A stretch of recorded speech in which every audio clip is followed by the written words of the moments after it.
A friend of mine had high expectations for the man that his daughter was going to marry. Pre-fiancé interview.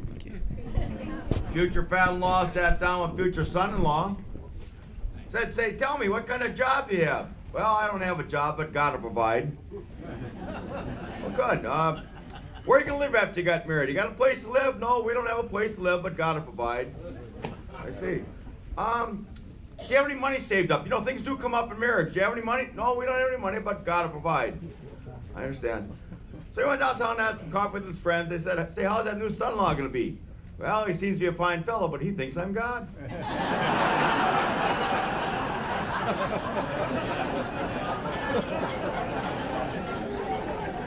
I'm not God, you're not God, but brothers and sisters, each and every day we get the opportunity to do God's work. I don't know.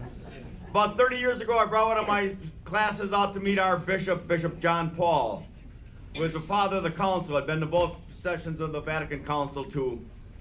And this man was ready to retire within a couple of years, and I asked him if he'd talk with our students, and it was like he'd been waiting for 20 years for somebody to ask him. He had about 12 pages of notes, and he was just extraordinary, thoughtful, incisive. One of those kind of things that I should have, you know, at that time, if we had more technology, had on tape, because what he had to say was living history. And then afterward, he took off his glasses and folded his hands, and he looked at all of us, and he said, you know, you and I have the same job. And I smiled, I thought, oh, I've always wanted to be a bishop. And he smiled, he said, no, you and I have the same job, and that's to make the invisible God visible. Each and every day, our task is to make the invisible God visible. Isn't it amazing, class? Second question that you ever learned in the Baltimore Catechism. Why did God make me?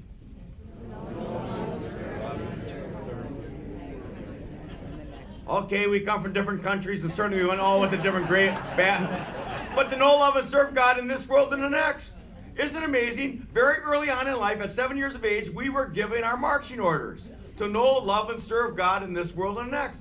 And it's our task each and every day to do that. Rabbi Abraham Heschel said this, our task today is not to return to the catacombs. Our task is to remain holy in the skyscrapers. Pope John Paul II said that today we don't need more teachers, we need more witnesses. You and I, friends, need to be witnesses. Witnesses of the good news of the Lord Jesus Christ. Now, I don't know about you, I've given myself an official title. I'm an ambassador for goodness. I figure the other team's got enough players on it. So every time I get asked, every time I get an opportunity to speak to a group of people, I do it. This is the work that God has given me to do now. It's to talk with other people about goodness. Always reminding good people how good they are. That's our task. And you know what? I'm never disappointed. Wherever I go, I'm always meeting good people who want to serve me. It's just extraordinary, aren't you? Everywhere we go, there's all these people. As we walked in today, a number of people wanted to meet us, welcomed my wife. People are willing to take care of us every step of the way. Goodness, my friends. January 7th, 2015, I'm in Wisconsin Dells, ready to speak to 300 farmers. My pocket goes off. I got a smartphone. Don't know how to use it, but I got it. All of us in our 60s and 70s, why do we have smartphones? We're hoping to get pictures of our kids and our grandkids. Those of you who have grandchildren, send pictures. This is what we live for. My pocket goes off. My wife's talking to me. Tom, Priscilla, how'd you get in there? Tom.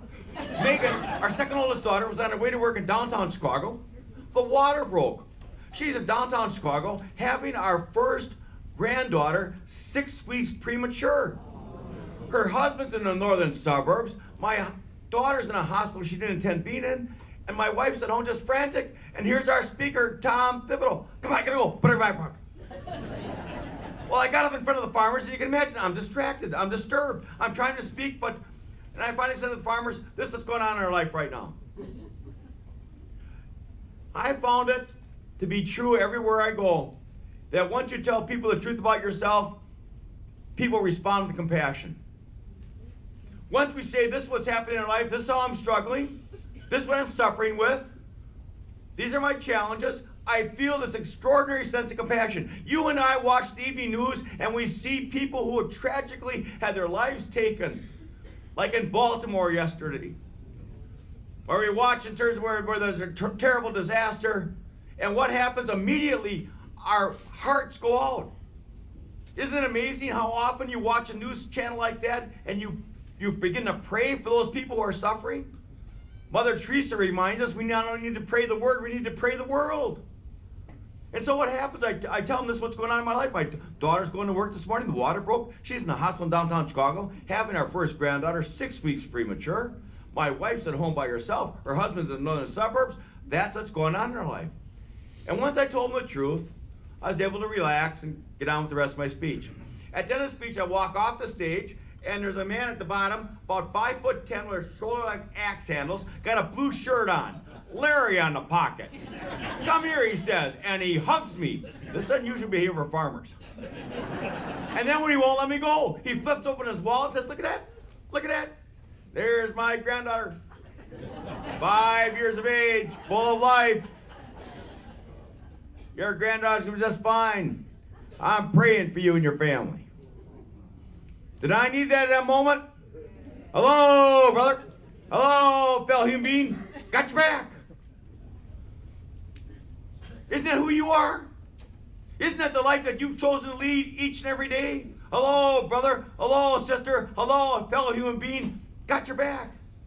You never know those small acts of kindness. Tim O'Neill, who introduced the prayer this morning, that beautiful rosary that we said together, our voices joined together in prayer. Extraordinary experience for all of us, those moments. We hunger for them. His brother Tom was a priest. And he was a chaplain at my university, Viterbo University in La Crosse, Wisconsin. Not a terrible university, but Viterbo University, named after St. Rose of Viterbo of Italy, Franciscans. And Tom O'Neill was our chaplain for 12 years, and he and I became very close friends. We had one of our very good friends die early on. And we took students to Assisi on pilgrimage. It was extraordinary. So I'm giving a speech yesterday at a conference. I'm sitting down at breakfast, and a woman comes up and said, my daughters went to Viterbo, it changed their lives. Well, Father Tom O'Neill changed their lives. Said they went through high school and they weren't very religious, and we were kind of worried about them, and they get to college, and Father Tom was the announcer at soccer games. They both played soccer. And through soccer, he developed a relationship with these two girls, brought them back to the church, and she said, Sunday, our granddaughter's being baptized. Goodness, my friends. Goodness, my friends. You never know. So, 6 months later, I'm in Dubuque, Iowa, speaking to another group of farmers. Right now, I'm on the farm circuit. No kidding. They consider me to be a moving speaker. Okay. And so I tell the story about Larry. They say he's here. Middle 300 farmers, here's Larry waving at me. They say, are you going to hug him? Yes, I am. We've seen each other at the La Crosse County Dairy Breakfast, the Vernon County Dairy Breakfast. Every time we see each other, come here, brother, give him a great big hug. Professional dairy producers of Wisconsin. Last time I saw him, come here, and he gave me a great big hug, and then he said, now, brother, it's your turn. My wife's health is fragile. We need your prayers. Isn't it amazing we reap what we sow? If we are good, kind, prayerful, and compassionate, that comes back to us. If we're mean, bitter, and cynical, and judgmental, that comes back to us as well. Sow a thought, reap an action. Sow an action, reap a habit. Sow a habit, reap a character. Sow a character, reap a destiny.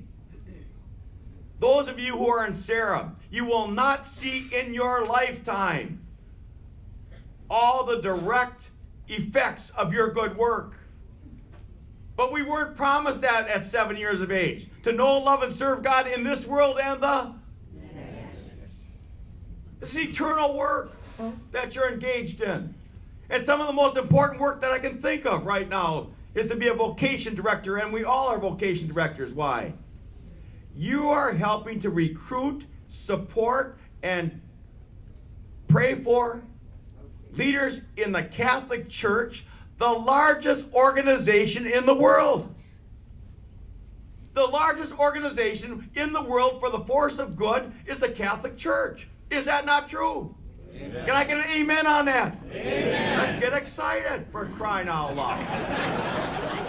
That's why Pope Francis urges us to be missionary disciples. And how does he say we do this? First, by quoting from Pope Benedict, who said, being a Christian is not the result of an ethical choice or a lofty idea, but the encounter with an event, a person, which gives life a new horizon and decisive direction. It's that encounter with each other. And each and every time people encounter goodness in you, who do they encounter? The living God. He says, goodness always tends to spread. Every authentic experience of truth and goodness seeks by its very nature to grow within us. And any person who has experienced a profound liberation becomes more sensitive to the needs of others. And as it expands, goodness takes root and develops. If we wish to lead a dignified and fulfilling life, we have to reach out to others and seek their good. In this sense, several sayings of St. Paul will not surprise us. The love of Christ urges us on. Woe to me if I do not proclaim the gospel. Now, 3 things about goodness. The medieval theologians told us 3 things about goodness. That's why you want to put your nickel down on goodness. 1, there's joy there. There's joy there. It's wonderful being with all of you. You're joyful people. Joyful people. You laugh easily. You like each other. You party. It's good news. This is the day the Lord has made. Let us rejoice and be glad. Yes. Yes, we need to be reminded there's so much sadness today, so much despair, so much in terms of depression. Please. In the last 2 years, suicide has doubled in this nation. We have more suicides than we do have homicides. Where is it that people are experiencing joy and goodness? Where are we witnessing to those who would take their lives rather than live another day? The power of our goodness and our joy, and we need to be reminded. We become forgetful. We give in to a culture of deficiency rather than proclaiming good news every day in who we are and what we do.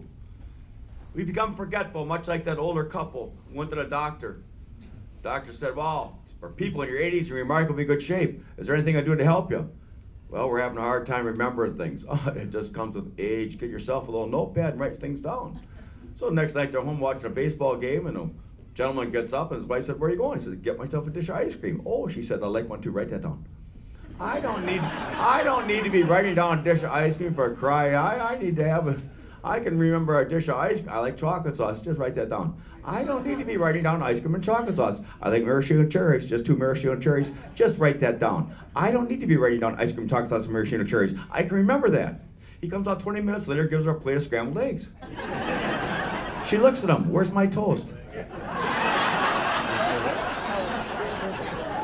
We become forgetful. Friends.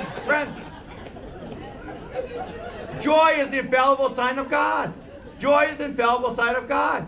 You can produce happiness, you can produce pleasure, but joy is God's gift that we give to other people. Who is it that's drawn to the priesthood? Who is it that's drawn to the life of Christ?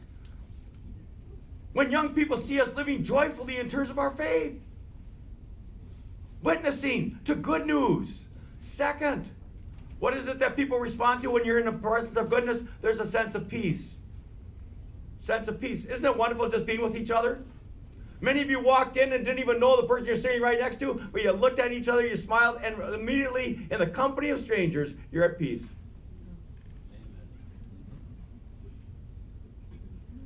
St. Francis, 12th century, would walk through the village, Pace bene. Here, just try that with me. Get your right hand in the air, just a little bit. Come on. In honor of our Italian friends who are in the room, Pace bene. Peace and all good, he'd say. Now think about it for just a moment. In the world in which we live, is there a greater gift that you and I can bring into every encounter, every room, every institution than peace and all good? What a great gift. In the Second Vatican Council, back in the day, I love that term, by the way, back in the day, old school, that's what I identify with. But I remember that to the Second Vatican Council and the changes in the liturgy. Do you know what the most uncomfortable change in the whole liturgy was? Not going from Latin, the peace, to turn to each other. I didn't come here to shake your hand. Isn't it rather amazing that what happens when the liturgy changes, our behavior changes? So the Eucharist changes us. And finally, what happens? What happens when you experience goodness? You want to stay. You want to stay. It'll be hard to leave tomorrow at noon. You've traveled a long distance, you've been here, you've celebrated, you've prayed, you've talked with each other. You've been reconnected with your higher sense of purpose and mission. You have a deep sense of community as Sarins that you might not experience anyplace else, and you want to stay. Now, why is that so important? How do you know in your presence of that which is not good? 1, sadness, depression, despair. When you're in the presence of that which is not good, there's confusion, angst, paranoia, fear. When you're in the presence of that which is not good, you can't wait to get out of there.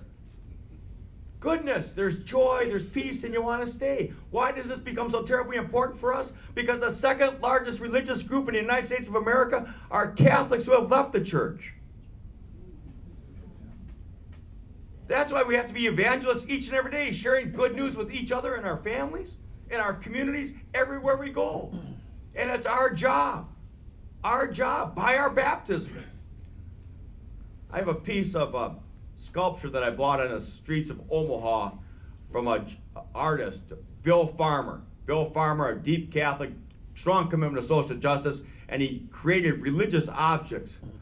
Amazing, very hard to find a gallery that would show his pieces.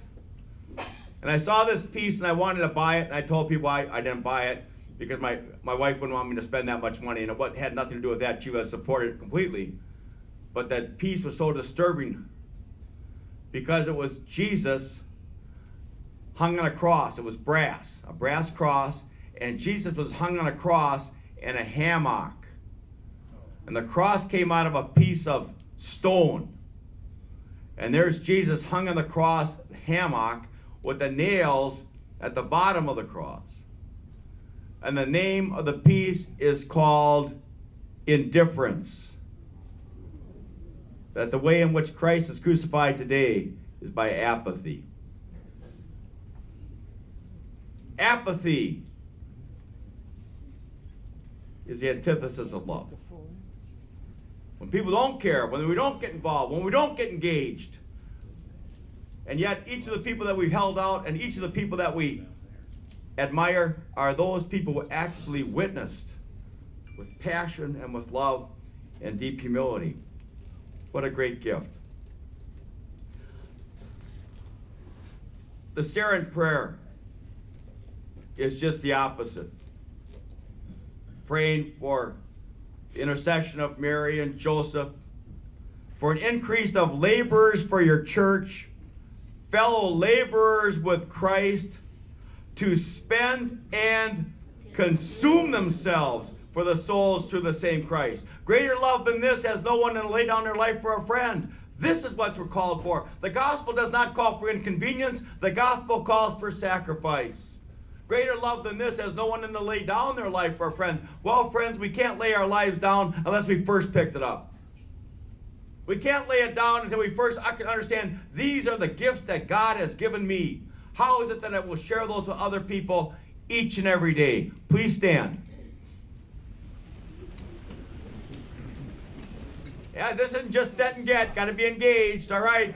It's just like the sign of peace. Talk to the person right next to you. What kind of person are you on your really good days? What kind of person are you on the days where you're not so hot? Talk with the person right. What kind of person are you on your really good days? What kind of person are you on the days where you're not so hot?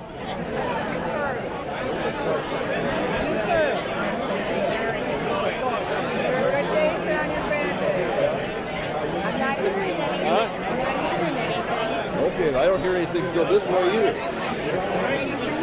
Oh. You'll give me an idea. I guess I'm good, I'm okay, and I'm bad, I'm pretty bad. All All right. Here, let me just kind of interrupt right now. I know you get a lot of energy here, Sarah. Do you like each other?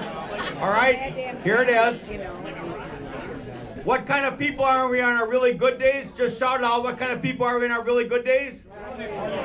Joyful, happy, engaged, energetic, compassionate, thoughtful, sensitive, prayerful, generous, patient, forgiving. Isn't that true? Thomas Aquinas gave us a term for that. It's magnanimous. Magnanimous means to be great-souled. And on those days when you're having your really good days, you're great-souled and people are attracted. Is that not true? People make up excuses to spend time with you because you want to be in the presence of great-souled people. It's God's gift. Now, let me take it from here. What kind of people are we on our days where we're not so hot? Grumpy. Crabby. I whine. I complain. I'm judgmental. I'm cynical. I'm sarcastic. I don't even like people. I build walls. I separate myself from others. Here's Thomas Aquinas' term for that. We're pusillanimous. Puny-souled. Here it's the truth. We all have really good days and we all have days where we're not so hot. Now, I'm working with a high school football team. Because we all understand these things. And there's a 9th grade boy who the coaches tell me his parents are going through a difficult divorce. And I said, what'd you learn? And he looked at all of us and said, I'm your teammate. And whether you're having a good day or you're not so hot, it's my responsibility to love you. Whether you're having a good day or not so hot, it's my responsibility to love you. Service is love made visible. Service is love made visible. Friends, have a seat.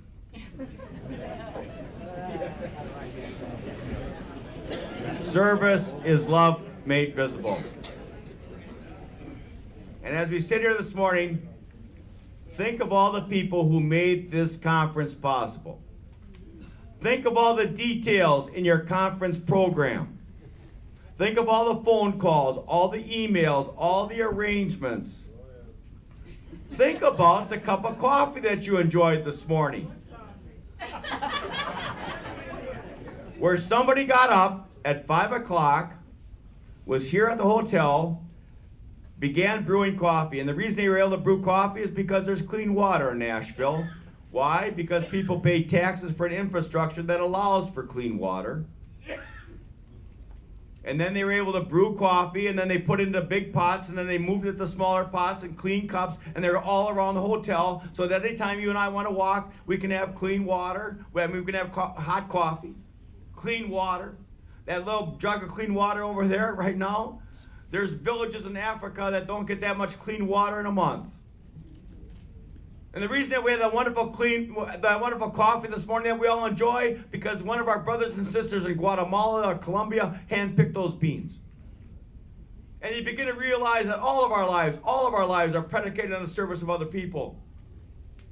That's the gift of priesthood. That's the gift of religious life. That's the gift of our parents. All those people have given their lives for us. Now it's our turn. That's our challenge. I'm here today because of my mom. At 12, I became an adult. At 12 years of age, my mother was pregnant with my youngest sister. I'm the oldest of 6. Her pregnancy was difficult, and so the bed was brought into our family room. And for the last 3 months of her pregnancy, she was in bed. And from that bed, she taught me how to cook and clean and iron and sew. Skills that I still have this morning. Ironed my shirt this morning. My wife said, no, I can do it for you. I said, no, I really like doing this. Reminds me of my mom. Cooked and cleaned and ironed and sewed, and then she gave birth to my youngest sister and went into deep postpartum depression. I dropped out of school in the 6th grade, and I cooked, I cleaned, I ironed, I sewed. Gave my brothers haircuts. One outside my skill set there. Holy smokes. But a 6th grade boy cannot care for a family. We had no family in Wisconsin Rapids. And my dad had to ask members of our parish to take us in. 1961, there wasn't foster care.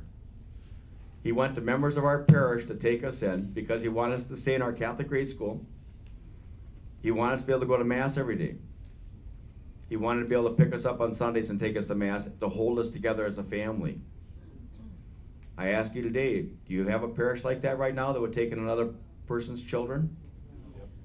And there was no guarantee. Had my mother broke her leg, they might have said, well, she'd be gone for 6 weeks. But when you have a severe postpartum depression, we lived in other people's families for 13 weeks. I'm a 12-year-old boy. And one night, I'm laying in bed at this home. The boy whose room I was staying with was always in trouble with his dad, so he's getting yelled at. And so he was getting yelled at. I felt I was being yelled at. And I'm feeling terribly alone in this house. Looking up at the stars. It was a clear night. And I prayed, as only a 12-year-old can pray, dear God, please help us. Please take care of my mom. Please help her to get well so we can be a family again. Please, please, I need your help. And in a moment of grace that I'll never forget, I was just overwhelmed with this powerful sense of love and a confidence that everything was going to be all right. And at that moment, my whole life was set in motion. Prayer is the school of love. I then later asked my dad, who's helping mom? Who's helping mom get better? And he said, that's a psychologist. I said, what does it mean to be a psychologist? You have to go and get a degree in psychology, then you get added help, added education. I went on to college, I got my bachelor's degree in psychology. But at 12 years of age, I knew I wanted to serve other people. My whole life has been predicated on prayer and service. So has yours. Think of all the people who have made it possible for you to be the person that you are today, who have given us the gift. Now it's our turn. How do we look to our young people? How do we look to people who we think, look at their lives in terms of prayer and service, and encourage them, invite them, challenge them to follow the gospel of Jesus? Tell them that we need them, that their gifts and abilities are important to us. So many places where I go, I talk to people my age, but their hair's a little bit gray. Oh, young people these days. Oh, young people these days. I was back there in the 60s. We weren't so odd. I tell you what, I teach at a college. Oh, young people these days. Young people are training to be nurses, but the high cost of college, they're working 40 hours a week plus going to school.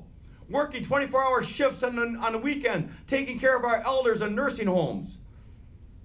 Working difficult, sometimes low-paying jobs so that they can become nurses and leaders. And they have a hunger for service, and they have a hunger for the gospel. In all my time of teaching at the university, no one has ever said no when I ask, can I pray with you? The power of our service. The Second Vatican Council call to the laity was this: we are to be salt, light, and leaven in the world. Michael said that so very well. Thank you so very much for proclaiming and reminding us of what our role is to be as we encourage that next generation. So what happened at Paterno University in 1994, the president came to me and said, would you like to begin a master's degree in pastoral ministry? I said, no. I said, the church has a number of masters in pastoral ministry, and many Catholic colleges after the Second Vatican Council began masters in pastoral ministry for people to work in the church. I said, but the Second Vatican Council said the role of the laity is to serve in the world. God so loved the world is God's enterprise. The world is God's enterprise. So when Cardinal Collins stands up and speaks in Toronto, the whole community listens, not just Catholics. When you speak on behalf of those who cannot speak for themselves, when you remind us of that we have a responsibility to those who are poor in our midst, you speak with a moral authority that no one else in Toronto has. And we listen, and then we get to work. So I said, I'd like to begin a master's in servant leadership. He said, what's that? So I had to kind of explain it for about 5 years, and then in 1999 we launched the first Masters of Servant Leadership in the world. A couple of years ago, there's a college in Canada that now has, but we have a master's degree in servant leadership. Robert Greenleaf in 1970 the vice president of AT&T Corporation, launches the term servant as leader. From 1970 to 2004 on Google Informatics, there's no movement at all. Nobody's paying attention to servant as leader. 2004, it goes up a little bit. 2008, it goes off the charts. What happens in 2008? The collapse of the markets. What's the difference right now? We all know the difference between servant leaders and self-serving leaders. Self-serving leaders, privilege, power, and prestige. It's all about them. How do you know a self-serving leader continually uses the term I? Servant leaders, it's all about us. Servant leaders go to serve, to develop, to help increase the lives of other people and their possibilities. Do you know who understood this? Mother Teresa. Now when I speak to groups, I'm speaking to CEOs across the country right now, everybody knows Mother Teresa. She's been dead for 25 years. They don't give out vitals on nuns. How tall do you think she was? I bet she wasn't 5 foot. How much do you think Mother Teresa weighed? I bet she wasn't 100 pounds. What did she own? 2 dresses. They were both blue and white. Not physical stature. Didn't own anything. And everybody in the room knows who she is. Why? Because of her service. At age 80, she was interviewed after she got out of the hospital for exhaustion. Wouldn't you love to be 80 and be exhausted? And I said, Mother, what's your most difficult problem? And she said, parking spaces. Parking spaces? Parking spaces. I send the sisters away, get their degrees in medicine and nursing. They come back, they want their own parking space. I have to send them to the house of dying, get them straightened around. Isn't it amazing that all of servant leadership, what we are called to do by our baptism, is based in humility and prayer and joy and service? And there's only 2 ways in which you and I can practice this. Only 2 ways. And one of them is not technology. Notice I don't have a PowerPoint. Have no power, have no point. I teach at a college. I never heard somebody walk out of a room and say, oh, I wonder where you got that slide. Woo! Never seen so much good information all my life. Only 2 ways that you and I evangelize. Only 2 ways in which you and I inspire and influence the lives of other people each and every day. Our words and our presence. In the beginning was the Word, and the Word was with God, and the Word was made flesh. Say but the Word. The Word of the Lord. The power of our language. Isn't it amazing? With 1 word I can lift somebody up, I can tear them down. With 1 word I can honor somebody, or I can humiliate them. We shape our lives. We shape our families, our communities, our church by the way in which we speak to and with each other. Our nation and our world by the conversations that we have. And would you not admit with me today that there's too much that's rude and crude? Even Confucius says, the rectification of a society begins with the reclamation of language. The way in which we speak to and with each other each and every day. The importance of our word. Remember it was back old school, back in the day, Cardinal, the greatest compliment I could give you, he's a man of his word. Isn't that true? Yeah. You gave your word and you kept it. The ability to speak the truth with love is a hallmark of a leader. The language that we have to speak. How about a little poem here this morning? A word is dead when it is said, some say. I say it just begins to live that day. Repeat after me. A word is dead. A word is dead. When it is said. When it is said. Some say. Some say. I say. I say. It just begins to live that day. It just begins to live that day. A little baby is being baptized someplace in Wisconsin this weekend because over 15 years ago, Father Tom O'Neill talked to these kids who were playing soccer and made a connection and invited them back to the church. And it helped increase their faith through the experience of the Eucharist. He had no idea that that conversation was sowing the seeds of faith for the next generations, and neither do we. So here it is, friends. When we're talking, when we're engaged in conversations, when we talk about our church, when we talk about the work of Sarah, when we talk about our families, talk about the good stuff. Talk about the good stuff. There's no virtue in cynicism. There's no virtue in sarcasm. Talk about the good stuff. Whatever a leader pays attention to, you get more of. Whatever the way you start a conversation, you get more of. So let's recognize the good stuff. The last Thursday of January, 12 years ago, I'm in Appleton, Wisconsin, speaking to our alumni about the good stuff happening at our university. Now, it's 8 o'clock at night. All I've had to eat are hors d'oeuvres. I have to go 70 miles to do another presentation at a Catholic high school in Fond du Lac. I don't know where I'm going to stay for the night. I'm walking through the lobby of the hotel. I run into a gentleman. Excuse me, sir. Mark, Tom, it's my brother Mark.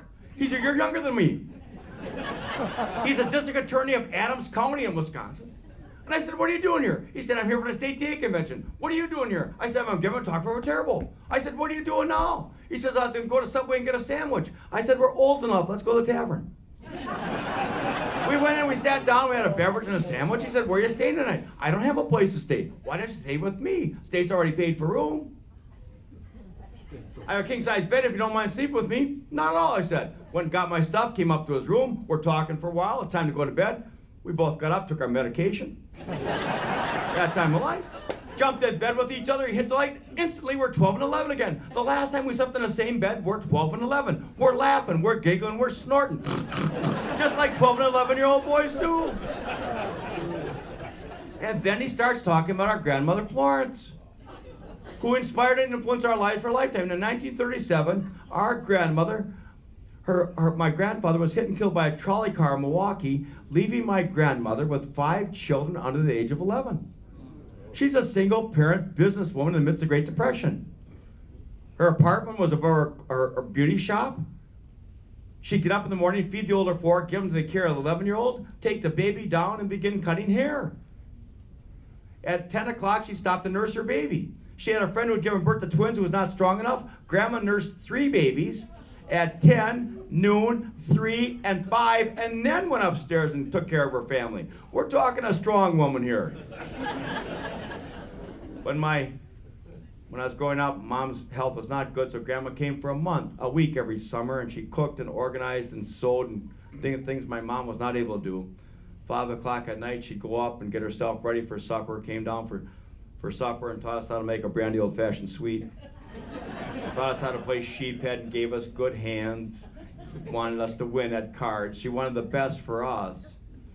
When I went and saw grandmother when she was dying, brain cancer, probably from the chemicals from giving permanence those years, one of her eyes had closed. I said, Grandma, how are you? She said, I still got one good eye to read my prayer book every day. When my brother went to law school, he lived with my grandma and come home at 11 o'clock at night to have a plate warming in the oven. We talked about our mom and our dad. My dad died 18 years ago. Mom's been gone 13 years. We talked about our uncles and aunts. We talked about our cousins. We talked about our brothers and sisters. We talked about our wives. We talked about our children. We talked about our friends. We talked about our co-workers and the good work that God has given us to do for these last 50 years. And in the dark of the night, we were reminded we'd been loved for a lifetime. The good stuff. The good stuff. With the person right next to you, practice being the evangelizer. Talk about some of the good stuff in your life right now. Just talk with each other. What's some of the good stuff in your life right now? Audience participation. Talk with each other.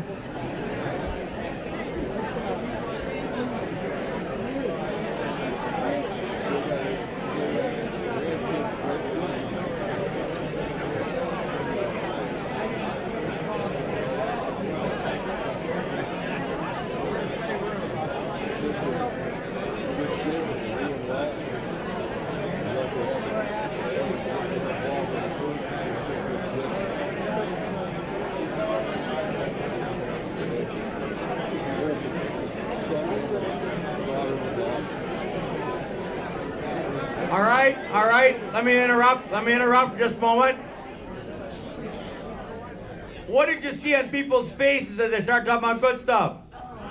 What happened to the energy level in this room? Went up. What happened when you start talking about good stuff? There's more good stuff. Start talking about good stuff, what happens? Look at all we have in common. Look for the good stuff. That's the role. That's why it's called good news. It's always good and always new, and it still has the power today. And I would say to us today, This is our time.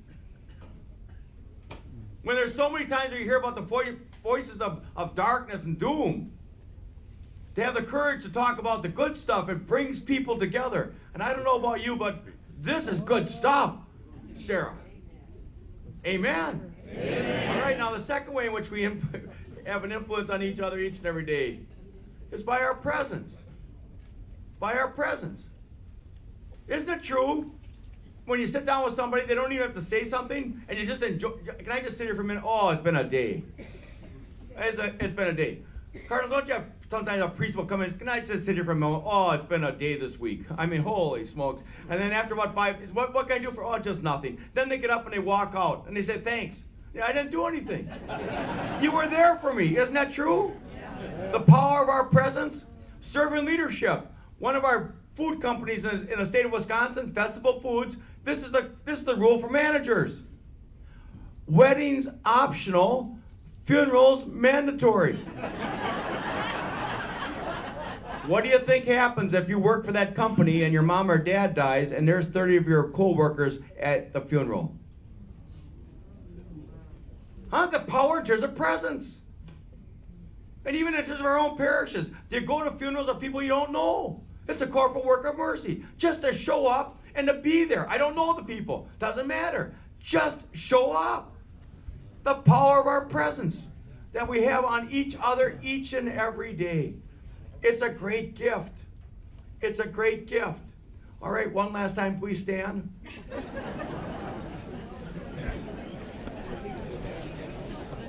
Kind of reminds you of Good Friday, doesn't it? Up and down. All right, now. What I'd like you to do, this will be difficult for you people because you're very authentic people. Have you ever gone to parties or someplace and people are introducing themselves, but they're looking for somebody more important to talk to? Okay, try to imitate that kind of behavior. Just kind of shake hands with people. You're looking for somebody more important to talk to. Just.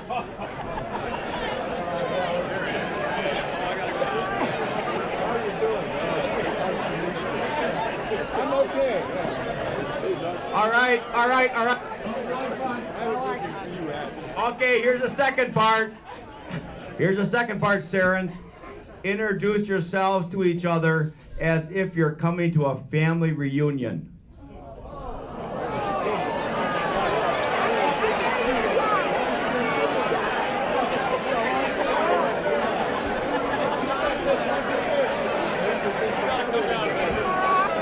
All right. Have a seat. Have a seat.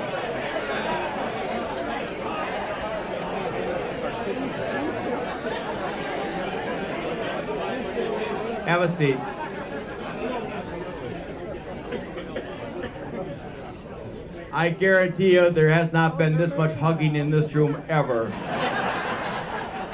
Now here it is. It was the same activity.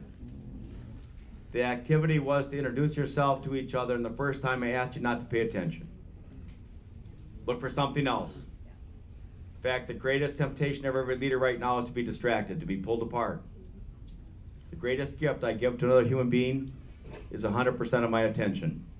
And then when I just gave you the instructions, please greet each other as if you're coming to a family reunion, a brother and sister. Look what was released in this room. That energy, that potential is always there. It's our presence that makes all the difference. All the difference. I'm going to tell you 2 last stories. The first one you're going to have a hard time believing. I went to St. John's University in Collegeville, Minnesota. I was thinking about becoming a monk. I was in pre-monk training. Okay. Poverty, chastity, obedience. I can handle that. Silence, probably not. Well,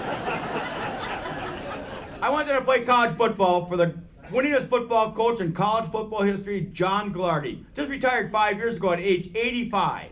Who has won more games than any other college football coach in the country. And when he got there in 1969, the first thing he said is, listen, you guys, none of you are going to the NFL. None of you are here to play football. You're here to get a college education. How can you study at night if you're beating each other up during practice? Therefore, no blocking or tackling. You got that? Yes, coach. I checked the scorecard, he said. You don't get points for practice. You heard somebody in practice, you answer to me. You got that? Yes, coach.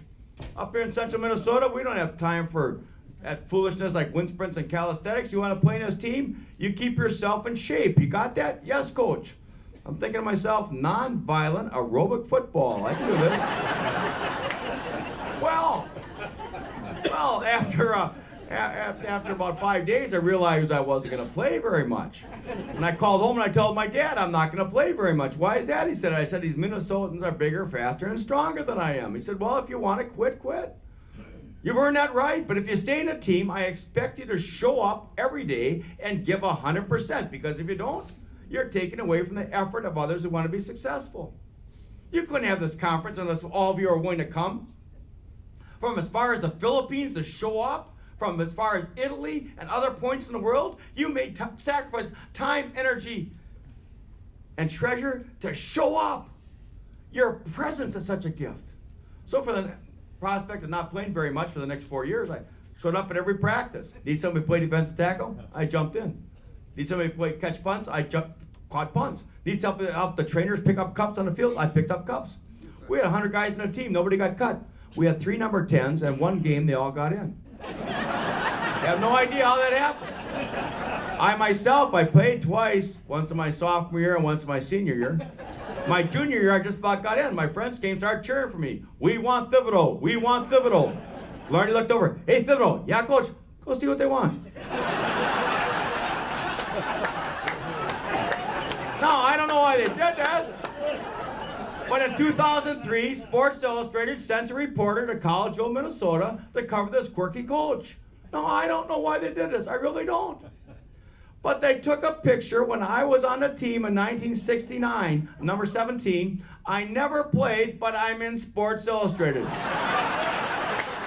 don't clap. Don't clap. I never played. But all I did was, you never know. Now, why does this sound so common to you? Why does this such common sense? Why is it that we understand this so deeply, my friends? Because all of our lives have been shaped by words and presence.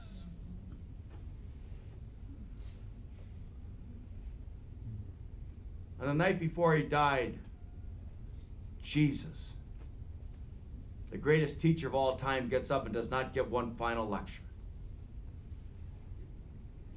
Does not ask questions. He puts on an apron and he gets down on his feet and he washes feet. Everybody's feet, Judas included. He wanted to demonstrate one last time that service is love made visible, and he wanted his friends to know how much he loved them. And then his words, you are blessed when you do this. Blessed when we do this. I teach at the university, but the great work of my life, great gift God has given me, was to start a Catholic worker house in La Crosse. Our house is called the Place of Grace. Catholic worker movement was inspired by Dorothy Day, whose famous words are, Eucharist is breaking bread with broken bodies.